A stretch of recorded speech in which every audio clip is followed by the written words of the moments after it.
नमस्कार, बहुत बहुत स्वागत है आप सभी का आज की क्लास में। आज की क्लास प्रयोगवाद पर होगी। इसके सभी प्रश्न घटना चक्र से हैं। आज का पहला प्रश्न है, प्रयोग अपने आप में इष्ट नहीं है वरन वह साधन है। यह कथन किस वाद से संबंधित है? ऑप्शन है प्रगतिवाद, छायावाद, यथार्थवाद या फिर प्रयोगवाद। तो इसका सही उत्तर हो जाएगा ऑप्शन डी, प्रयोगवाद। अज्ञे ने प्रयोगवाद के बारे में अपनी दूसरे सप्तक की भूमिका में लिखा है कि प्रयोग का कोई वाद नहीं है, हम वादी नहीं रहे। प्रयोग अपने आप में इष्ट या साध्य नहीं है, अतः हमें प्रयोगवादी कहना उतना ही सार्थक या निरर्थक है जितना हमें कवितावादी कहना। यह इस प्रश्न की व्याख्या है। अगला प्रश्न है, प्रयोग अपने आप में इष्ट नहीं है वरन साधन है। प्रयोग द्वारा कभी अपने सत्य को अधिक अच्छी तरह जान सकता है और अधिक अच्छी तरह से अभिव्यक्त कर सकता है। वस्तु और शिल्प दोनों क्षेत्रों में प्रयोग फलप्रद होता है। यह कथन किसका है? तो ऑप्शन देख लेते हैं इसका। ऑप्शन में है भवानी प्रसाद मिश्र, नरेश मेहता, अज्ञे, रघुवीर सहाय। तो इसका सही उत्तर हो जाएगा ऑप्शन सी, अज्ञे का यह कथन है। अगला प्रश्न है, अज्ञे का पूरा नाम है। तो अज्ञे जी का पूरा नाम है सच्चिदानंद हीरानंद वात्स्यायन अज्ञे। तो इसका सही उत्तर हो जाएगा ऑप्शन सी।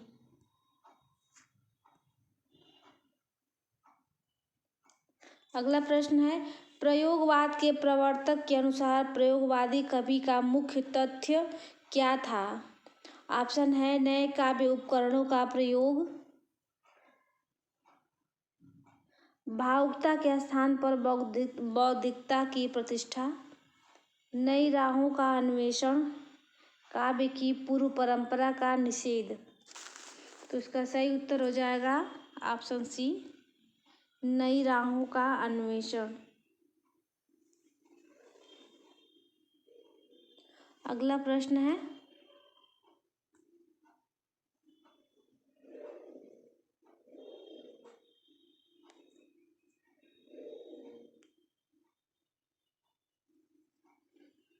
ठंडा लोहा के रचनाकार हैं। तो ऑप्शन में है धर्मवीर भारती, मुक्तिबोध, अज्ञे, नागार्जुन। तो इसका सही उत्तर हो जाएगा ऑप्शन ए, यह धर्मवीर भारती की रचना है ठंडा लोहा। अगला प्रश्न है, डैश डैश प्रयोगवाद को सर्वाधिक प्रभावित किया है। तो इसमें 4 वाद दिए गए हैं। तो ऑप्शन में है मार्क्सवाद, अस्तित्ववाद, प्रगतिवाद या फिर छायावाद। तो इसका सही उत्तर हो जाएगा ऑप्शन बी, अस्तित्ववाद ने प्रयोगवाद को सर्वाधिक प्रभावित किया है। अगला प्रश्न है, निम्नलिखित में से किसका संबंध प्रयोगवाद से नहीं है? तो ऑप्शन है मनोविश्लेषणवाद, कलावाद, अस्तित्ववाद, स्वच्छंदतावाद। तो इसका सही उत्तर हो जाएगा ऑप्शन डी, स्वच्छंदतावाद का संबंध छायावाद से था।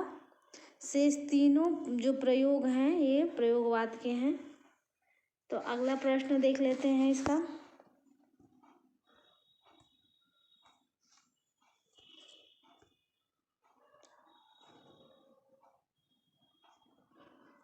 निम्नलिखित में से एक कथन असत्य है।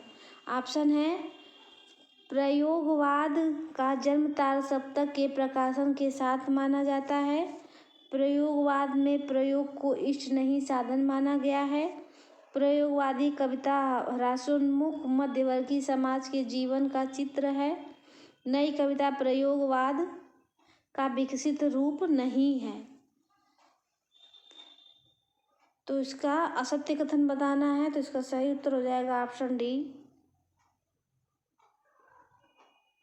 नई कविता नाम स्वतंत्रता के बाद लिखी गई उन कविताओं के लिए रूढ़ हो गया जो अपनी वस्तु छवि और रूप छवि दोनों में पूर्ववर्ती का प्रगतिवाद और प्रयोगवाद का विकास होकर भी विशिष्ट है।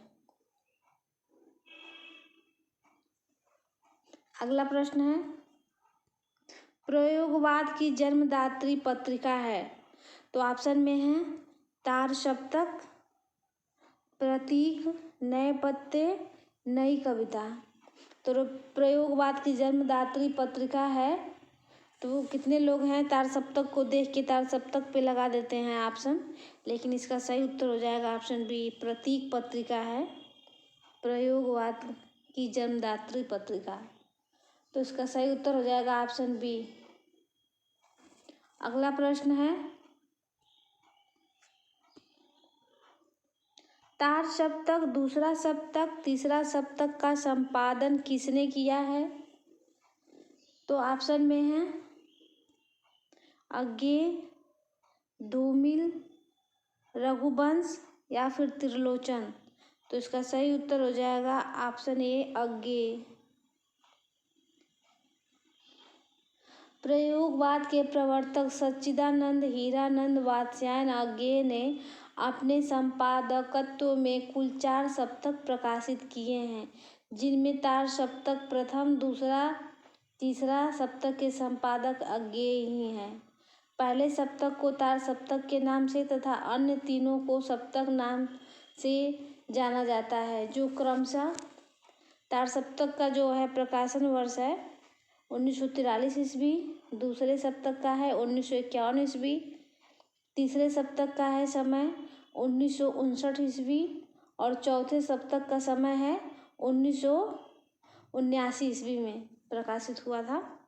अगला प्रश्न है, निम्नलिखित में कौन तार सप्तक का कवि नहीं है? तो तार सप्तक का कवि नहीं है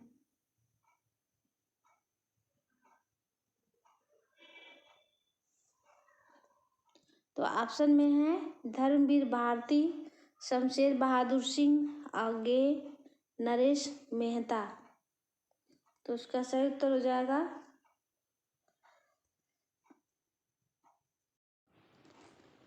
प्रश्न है, निम्नलिखित में कौन तार सप्तक का कवि है? तो इसका सही उत्तर हो जाएगा ऑप्शन सी, अज्ञेय हैं तार सप्तक के कवि। अगला प्रश्न है, तार सप्तक के संपादक कौन थे? तो तार सप्तक के संपादक तो अज्ञेय थे, तो इसका सही उत्तर हो जाएगा ऑप्शन ए, अज्ञेय जी थे। तार सप्तक का प्रकाशन वर्ष है, तो अभी हमने बताया तार सप्तक का प्रकाशन वर्ष है 1943 ईस्वी, तो इसका सही उत्तर हो जाएगा ऑप्शन बी। अगला प्रश्न है, तार सप्तक का प्रथम बार प्रकाशन किस वर्ष में हुआ था? तो वही प्रश्न है 1943 ईस्वी। अगला प्रश्न है, दूसरा सप्तक का प्रकाशन वर्ष क्या है? तो दूसरे सप्तक का प्रकाशन वर्ष भी हमने बताया अभी, तो इसका सही उत्तर हो जाएगा ऑप्शन ए, 1951 में हुआ था दूसरे सप्तक का प्रकाशन। अगला प्रश्न है, तार सप्तक का प्रकाशन किस वर्ष में हुआ था? तो 1943 ईस्वी, तो इसका सही उत्तर हो जाएगा ऑप्शन डी।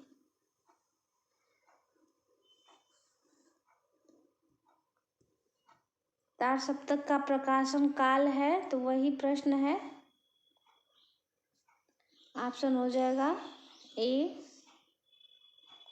अगला प्रश्न है, तार सप्तक का प्रकाशन वर्ष, तो 1943 ईस्वी। अगला प्रश्न देख लेते हैं, तीसरा सप्तक का प्रकाशन कब हुआ था? तो तीसरे सप्तक का प्रकाशन वर्ष है 1959 ईस्वी, तो इसका सही उत्तर हो जाएगा ऑप्शन बी। प्रयोगवादी कवियों की रचनाएं किस सप्तक में संग्रहित है? तो प्रयोगवादी कवियों की रचनाएं तो सभी सप्तक के नाम ही हैं इसमें, तो किस सप्तक में है? तो ऑप्शन में है तार सप्तक, दूसरा सप्तक, तीसरा सप्तक, चौथा सप्तक। तो इसका सही उत्तर हो जाएगा ऑप्शन ए, तार सप्तक। ऑप्शन ए इसका राइट आंसर हो जाएगा। अगला प्रश्न है, सर्वेश्वर दयाल सक्सेना किस सप्तक के कवि हैं? तो ऑप्शन है दूसरा तार सप्तक, तार सप्तक, तीसरा तार सप्तक, चौथा तार सप्तक। तो सर्वेश्वर दयाल सक्सेना जो हैं तीसरे सप्तक के कवि हैं। तो इसका सही उत्तर हो जाएगा ऑप्शन सी, तीसरे सप्तक के कवि हैं। अगला प्रश्न है, प्रयोगवाद का प्रवर्तक माना जाता है। तो प्रयोगवाद का प्रवर्तक माना जाता है अज्ञेय को। तो इसका सही उत्तर हो जाएगा ऑप्शन डी, सच्चिदानंद हीरानंद वात्स्यायन अज्ञेय। अगला प्रश्न है, तार सप्तक में संकलित कवियों को राहों के अन्वेषी कहा था। किसने कहा था? तभी ऊपर ही हमने व्याख्या में बताया किसने कहा था। तो मुक्तिबोध ने, अज्ञेय ने, भारत भूषण अग्रवाल ने, प्रभाकर माचवे ने। तो इसका सही उत्तर हो जाएगा ऑप्शन बी, अज्ञेय ने। अगला प्रश्न है, निम्नलिखित में कौन तार सप्तक का कवि नहीं है? तो इसमें तार सप्तक का कवि कौन नहीं है?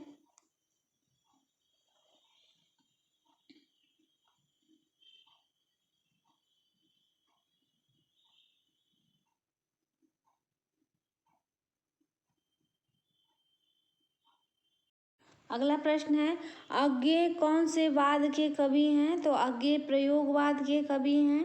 तो इसका सही उत्तर हो जाएगा ऑप्शन बी। अगला प्रश्न है, तार सप्तक का प्रकाशन वर्ष है। तो तार सप्तक का प्रकाशन वर्ष है 1943 ईस्वी। अगला प्रश्न है, निम्नलिखित में से कौन सा कवि तीसरे सप्तक का कवि नहीं है? तो तीसरे सप्तक के कवि नहीं है इसमें पूछ रहा है। तो इसका ऑप्शन में दिया हुआ है कीर्ति चौधरी, धर्मवीर भारती, सर्वेश्वर दयाल सक्सेना, विजय देव नारायण शाही। तो तीसरे सप्तक के कवि नहीं हैं। तो कीर्ति चौधरी भी तीसरे सप्तक की कवि हैं, सर्वेश्वर दयाल सक्सेना भी हैं और विजय देव नारायण शाही भी हैं। तो धर्मवीर भारती इसमें सही उत्तर हो जाएगा। तो इसका सही उत्तर हो जाएगा ऑप्शन बी, धर्मवीर भारती।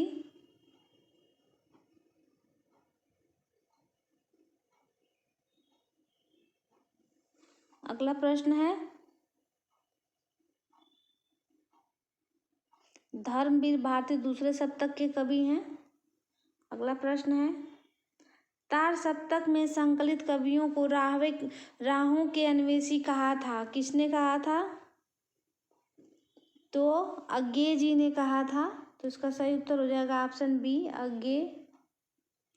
अगला प्रश्न है, निम्नलिखित में से कौन तार सप्तक का कवि नहीं है? तो तार सप्तक के कवि नहीं है बताना है। तो शमशेर बहादुर सिंह नहीं है तार सप्तक के कवि। तो इसका सही उत्तर हो जाएगा ऑप्शन ए। अगला प्रश्न है,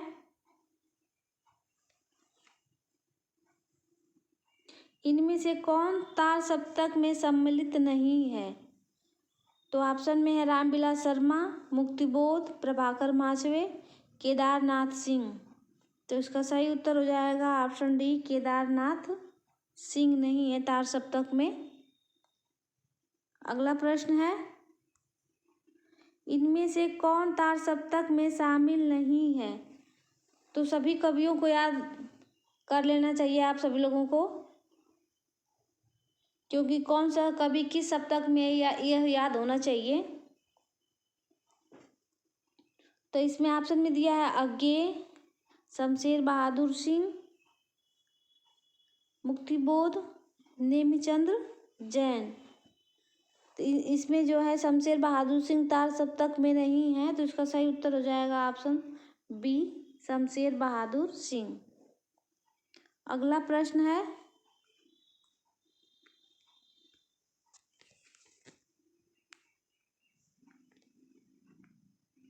निम्नलिखित में तार सप्तक में कौन कवि शामिल नहीं है? तो तार सप्तक में जो कवि शामिल हैं उनके नाम है अज्ञेय, मुक्तिबोध, नेमिचंद्र जैन, गिरिजा कुमार माथुर, रामविलास शर्मा, प्रभाकर माचवे, भारत भूषण अग्रवाल। तो इसमें कौन एक कवि हैं जो शामिल नहीं है? तो रामधारी सिंह दिनकर हैं। तार सप्तक के 7 कवियों का नाम हमने बता दिया आपको। तो इसका सही उत्तर हो जाएगा ऑप्शन डी। अगला प्रश्न देख लेते हैं। इनमें से कौन तार सप्तक का कवि नहीं है? तो धर्मवीर भारती जो हैं तार सप्तक के कवि नहीं है, दूसरे सप्तक के कवि हैं।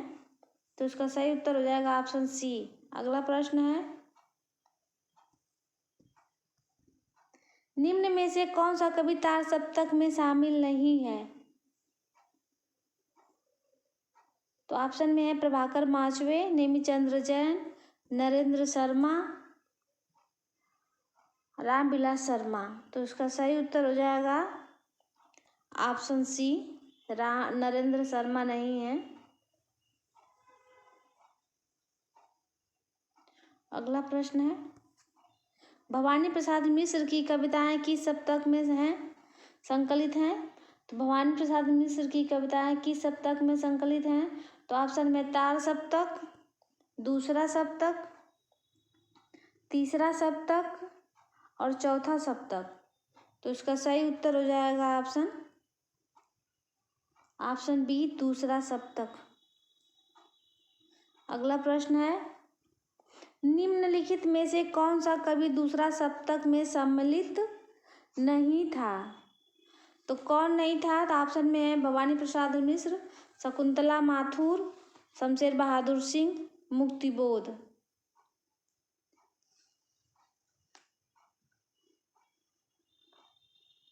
तो इसमें सही उत्तर हो जाएगा ऑप्शन डी, मुक्तिबोध तार सप्तक के कवि हैं। यहाँ दूसरा सप्तक पूछ रहा है।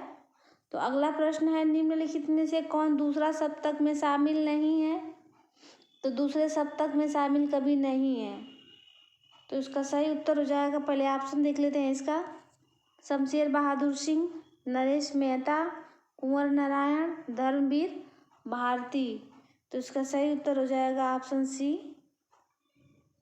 कुंवर नारायण। अगला प्रश्न है, इनमें से दूसरा सप्तक में संकलित कवि हैं। दूसरे सप्तक में संकलित कवि का नाम बताना है। तो ऑप्शन है रघुवीर सहाय, केदारनाथ सिंह, सर्वेश्वर दयाल सक्सेना, नेमिचंद्र जैन। तो इसका सही उत्तर हो जाएगा ऑप्शन ए, रघुवीर सहाय। अगला प्रश्न है, सन 1951 में प्रकाशित दूसरा सप्तक में कौन सी कवयित्री शामिल थी? तो ऑप्शन है अमृता भारती, कीर्ति चौधरी, शकुंतला माथुर, सुमन राजे। तो दूसरा सप्तक में जो कवयित्री थी उसका सही उत्तर हो जाएगा ऑप्शन सी, शकुंतला माथुर थी। शकुंतला माथुर जो है दूसरे सप्तक में थी। तीसरे सप्तक में है कीर्ति चौधरी तीसरे सप्तक में, और चौथे सप्तक में है सुमन राजे। 3 महिलाएं थी प्रयोगवाद, चारों सप्तक में 3 महिलाएं थी। तार सप्तक में कोई भी नहीं थी महिला औरत, मतलब कहने का मतलब कोई औरत नहीं थी। और ऑप्शन सी इसका सही उत्तर हो जाएगा। अगला प्रश्न है, केदारनाथ सिंह किस सप्तक में संकलित कवि हैं? तो केदारनाथ सिंह जो है तीसरे सप्तक के कवि हैं। तो इसका सही उत्तर हो जाएगा ऑप्शन सी। अगला प्रश्न है, नई कविता के तीसरा सप्तक के कवि कौन है? तीसरे सप्तक के कवि इनमें से कौन है? तो ऑप्शन में है केदारनाथ सिंह, महादेवी वर्मा, राम कुमार वर्मा, सुमित्रानंदन पंत। तो इसका सही उत्तर हो जाएगा ऑप्शन ए, केदारनाथ सिंह है। अगला प्रश्न है, चौथे सप्तक में संकलित कवियत्री हैं, तो ये हमने बताया चौथे में है सुमन राजे, तो इसका सही उत्तर हो जाएगा ऑप्शन बी। अगला प्रश्न है, तार सप्तक में कौन सा कवि सम्मिलित नहीं है, तो ऑप्शन में है भारत भूषण अग्रवाल, मुक्तिबोध, नेमिचंद्र जैन, रघुवीर सहाय, तो उसका सही उत्तर हो जाएगा ऑप्शन डी, रघुवीर सहाय नहीं है। अगला प्रश्न है, तार सप्तक का संबंध किस काव्यधारा से है, तो तार सप्तक का संबंध जो है प्रयोगवाद से है, तो इसका सही उत्तर है ऑप्शन बी, सभी लोगों को पता है यह। अगला प्रश्न है, सागर मुद्रा इनमें से किसकी कृति है, तो ऑप्शन में है शमशेर बहादुर सिंह, सच्चिदानंद हीरानंद वात्स्यायन अज्ञे, कुंवर नारायण, हरिनारायण व्यास, तो सागर मुद्रा जो है अज्ञे जी की कृति है, तो इसका सही उत्तर हो जाएगा ऑप्शन बी। सागर मुद्रा प्रयोगवादी कवि अज्ञे द्वारा रचित काव्य कृति है। अज्ञे तार सप्तक के संपादक तथा प्रयोगवाद के जनक माने जाते हैं। इन्हें आंगन के पार द्वार काव्य कृति पर साहित्य अकादमी तथा कितनी नाव में कितनी बार काव्य कृति पर ज्ञानपीठ पुरस्कार प्रदान किया गया था। इन्होंने विशाल भारत, प्रतीक, नया प्रतीक तथा दिनमान पत्रिकाओं का संपादन भी किया है। अज्ञे की कुछ काव्य कृतियाँ हैं, उसको हम दिखा दे रहे हैं आप लोगों को।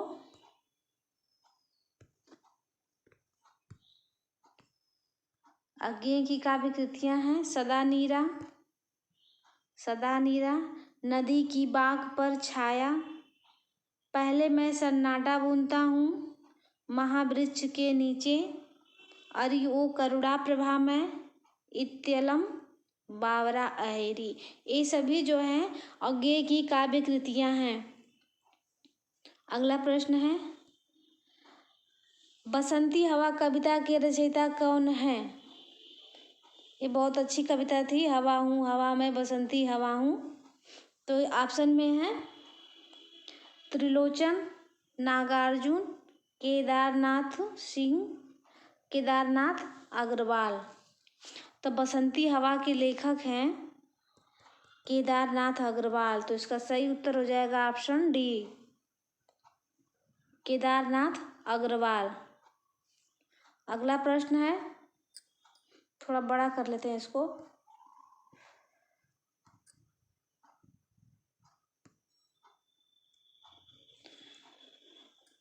अगर मैं तुमको ललाती साँझ के नभ की अकेली तारिका अब नहीं कहता डैश डैश उक्त काव्य पंक्तियों के रचनाकार हैं, तो ऑप्शन है अज्ञे, श्रीकांत, धर्मवीर भारती, कुंवर नारायण, तो यह किसकी काव्य पंक्तियां हैं,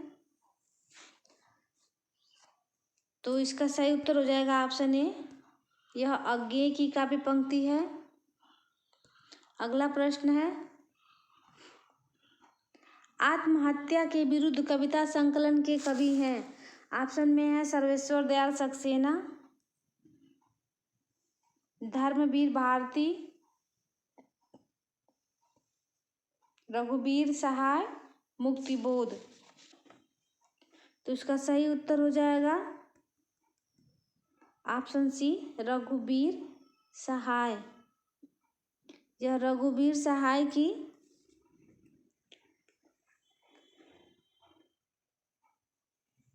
आत्महत्या के विरुद्ध कविता संकलन के कवि हैं, तो यह रघुवीर सहाय की है काव्य कृति।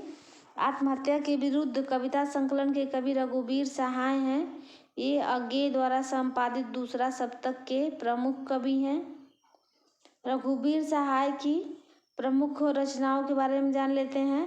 काव्य रचनाएं हैं इनकी सीढ़ियों पर धूप, हंसो हंसो जल्दी हंसो, लोग भूल गए हैं, कुछ पते कुछ चिट्ठियाँ, एक समय था।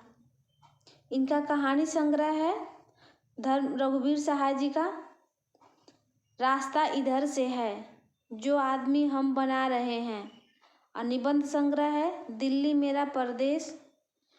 अगला है लिखने का कारण, उबे हुए सूखी वे और नहीं होंगे जो मारे जाएंगे। लहरें और तरंग अर्थात यथार्थ का अर्थ, भंवर इत्यादि इनका निबंध संग्रह है। इत्यादि इनका निबंध संग्रह है। देख लीजिए, आप लोग स्क्रीनशॉट लेना चाहे तो ले सकते हैं। थोड़ा सा छोटा कर दे रहे हैं। चलिए अगला प्रश्न देख लेते हैं। कुआनो नदी इस कविता संग्रह के कवि हैं। तो कुआनो नदी जो है कविता संग्रह के कवि हैं सर्वेश्वर दयाल सक्सेना। तो इसका सही उत्तर हो जाएगा ऑप्शन डी, सर्वेश्वर दयाल सक्सेना। इस प्रश्न की पूरी व्याख्या देख लेते हैं। कुआनो नदी कविता संग्रह के कवि सर्वेश्वर दयाल सक्सेना है। इनकी अन्य प्रमुख रचनाएं हैं काठ की घंटियां, बांस का पुल, एक सूनी नाव, गर्म हवाएं, जंगल का दर्द। अन्य महत्वपूर्ण तथ्य है सन 1983 में सर्वेश्वर दयाल सक्सेना को कविता संग्रह खूंटियों पर टंगे लोग के लिए साहित्य अकादमी पुरस्कार से सम्मानित किया गया था।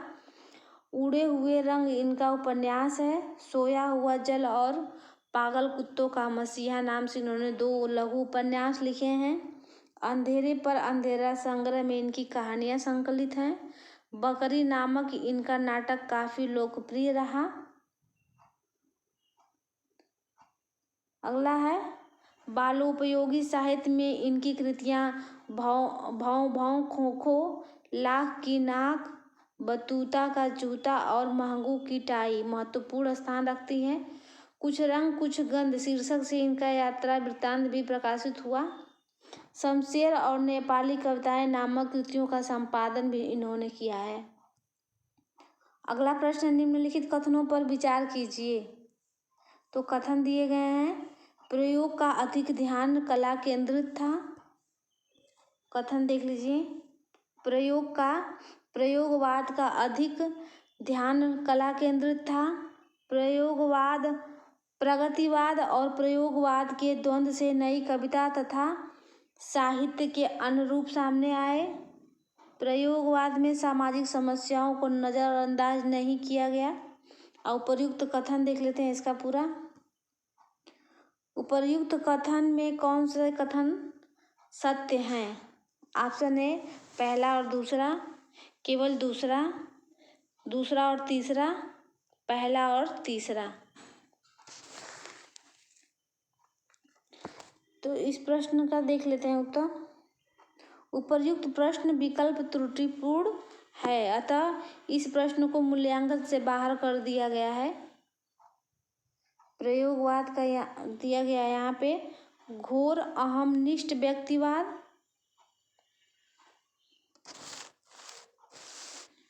अति नग्न यथार्थवाद, निराशावादिता, क्षणवाद व नियतिवाद, नवीन शिल्प विधान, युग जीवन का चित्रण, यह कुछ प्रयोगवाद की विशेषताएं हैं। चलिए अगला प्रश्न देख लेते हैं इसका।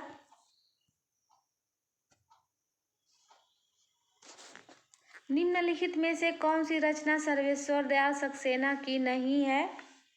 तो ऑप्शन में है पागल कुत्तों का मसीहा, खूंटियों पर टंगे लोग, काठ की घंटियां, एक शहर की मौत। तो एक शहर की मौत अमृता प्रीतम की रचना है। तो इसका सही उत्तर हो जाएगा ऑप्शन डी। ये तीनों रचनाएं जो हैं सर्वेश्वर दयाल सक्सेना की हैं।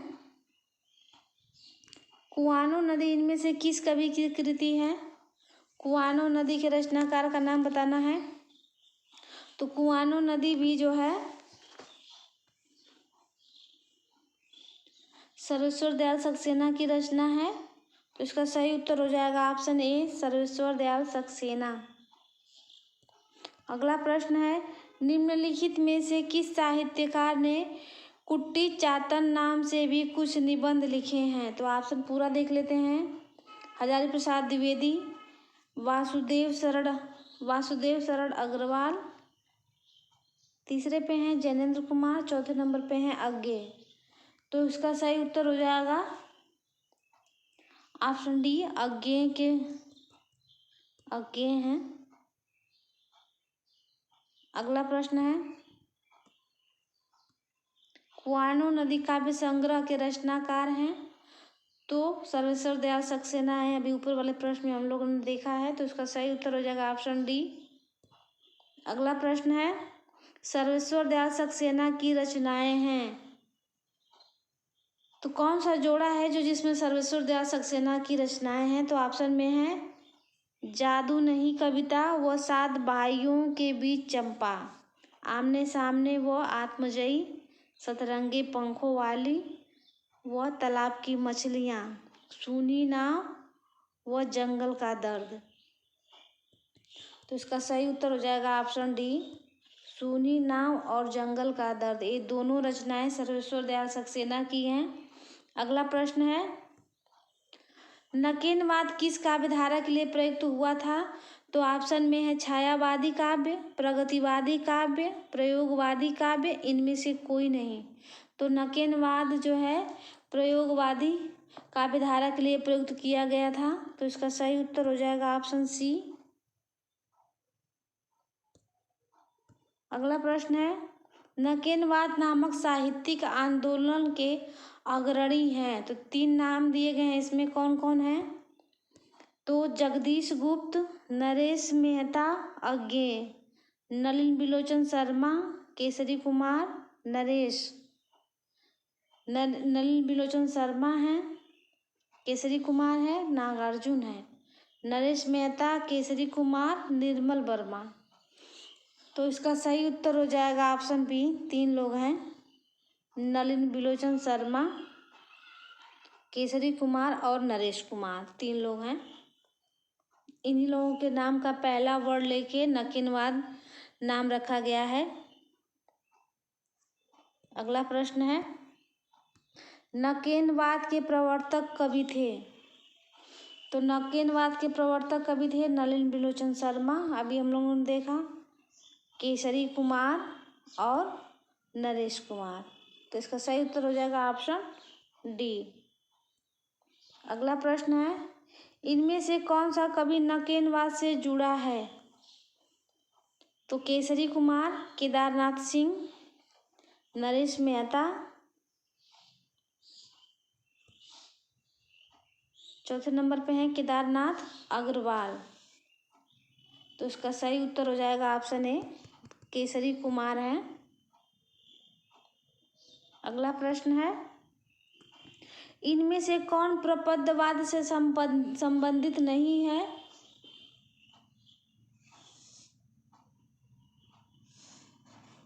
तो नकेनवाद को ही प्रपद्यवाद कहा जाता है, तो इसमें प्रयागराज त्रिपाठी जो हैं ये नहीं होंगे।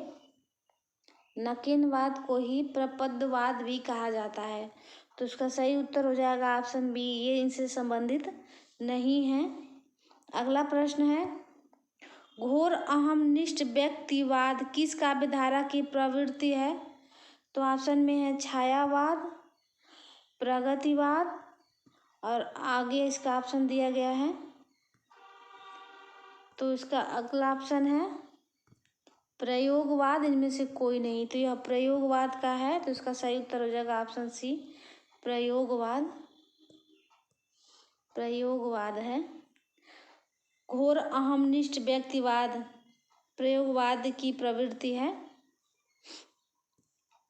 इस प्रश्न की व्याख्या देख लेते हैं। प्रयोगवादी कविता की प्रमुख प्रवृत्तियां इस प्रकार हैं, समसामयिक जीवन का यथार्थ चित्रण, घोर अहमनिष्ठ व्यक्तिकता, विद्रोह का स्वर, लघु मानव की प्रतिष्ठा, अनास्थावादी तथा संशयात्मक स्वर, आस्था तथा भविष्य के प्रति विश्वास।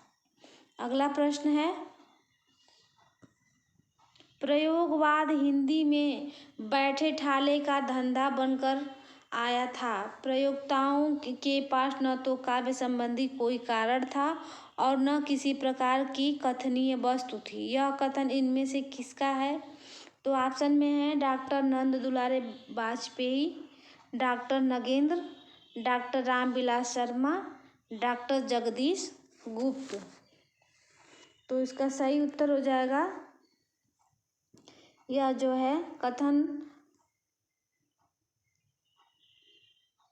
इसका सही उत्तर हो जाएगा ऑप्शन ए, डॉक्टर नंद दुलारे वाजपेयी का है। अगला प्रश्न है, प्रयोगवाद के प्रवर्तक के अनुसार प्रयोगवादी काव्य का सबसे मुख्य तत्व क्या होना चाहिए? तो ऑप्शन में है, ऑप्शन देख लेते हैं इसका, मात्रिक छंदों के बजाय वर्णवृत्तों का प्रयोग, बौद्धिकता की अपेक्षा भावुकता की प्रतिष्ठा, नई नई राहों का अन्वेषण, काव्य की पूर्व परंपरा का संपूर्ण निषेध। तो इसका सही उत्तर हो जाएगा ऑप्शन सी, नई नई राहों का अन्वेषण।